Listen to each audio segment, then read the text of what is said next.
comes nothing. She tossed her head in its tulip hat. And I'm not arguing, I'm talking. She was having the last word, as usual. The sunlight caught her knitting needles as it shone through the broad magnolia leaves on the little group below. John and Barbara, leaning their heads on each other's shoulders, were dozing and waking, waking and dozing. Annabel was fast asleep in Mary Poppins' shadow. Light and darkness dappled them all, and splotched the face of the park keeper as he dived at a piece of newspaper. "All litter to be placed in the baskets!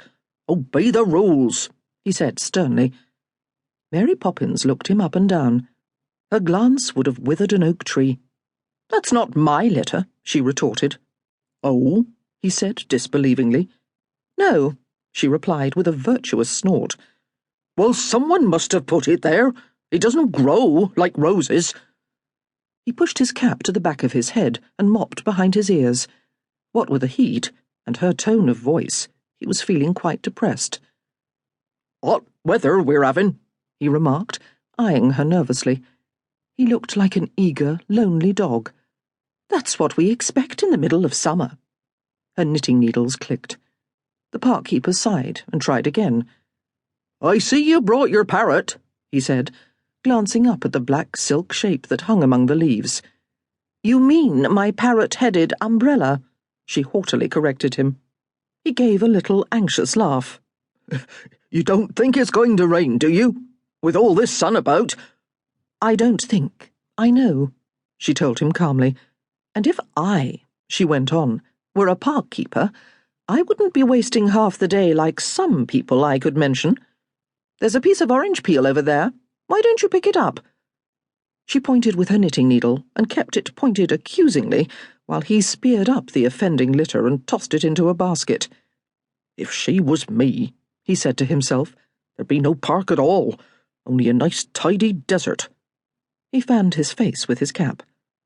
"And anyway," he said aloud, "it's no fault of mine I'm a park keeper.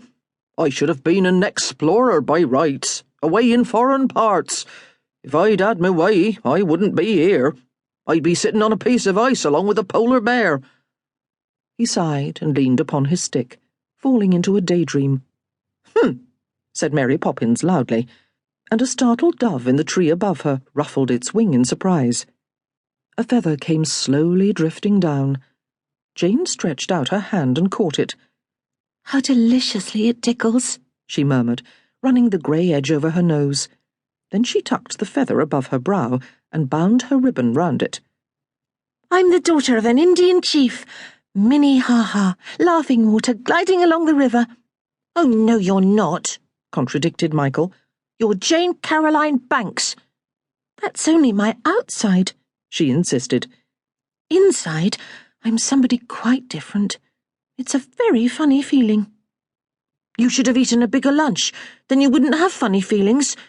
And Daddy's not an Indian chief, so you can't be Minnehaha." He gave a sudden start as he spoke, and peered more closely into the grass. "There he goes!"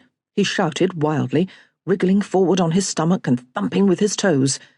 "I'll thank you, Michael," said Mary Poppins, "to stop kicking my shins. What are you, a performing horse?" "Not a horse, a hunter, Mary Poppins. I'm tracking in the jungle." "Jungles?" scoffed the park keeper. "My vote is for snowy wastes." "If you're not careful, Michael Banks, you'll be tracking home to bed. I never knew such a silly pair. And you're the third," snapped Mary Poppins, eyeing the park keeper. "Always wanting to be something else instead of what you are. If it's not Miss Minnie What's-her-name, it's this or that or the other. You're as bad as the Goosegirl and the Swineherd." "But it isn't geese or swine I'm after. It's a lion, Mary Poppins. He may be only an ant on the outside, but inside... Ah, at last I've got him. Inside he's a man-eater." Michael rolled over, red in the face, holding something small and black between his finger and thumb. "Jane," he began in an eager voice, but the sentence was never finished, for Jane was making signs to him, and as he turned to Mary Poppins, he understood their meaning. Her knitting had fallen onto the rug, and her hands lay folded in her lap. She was looking at something far away.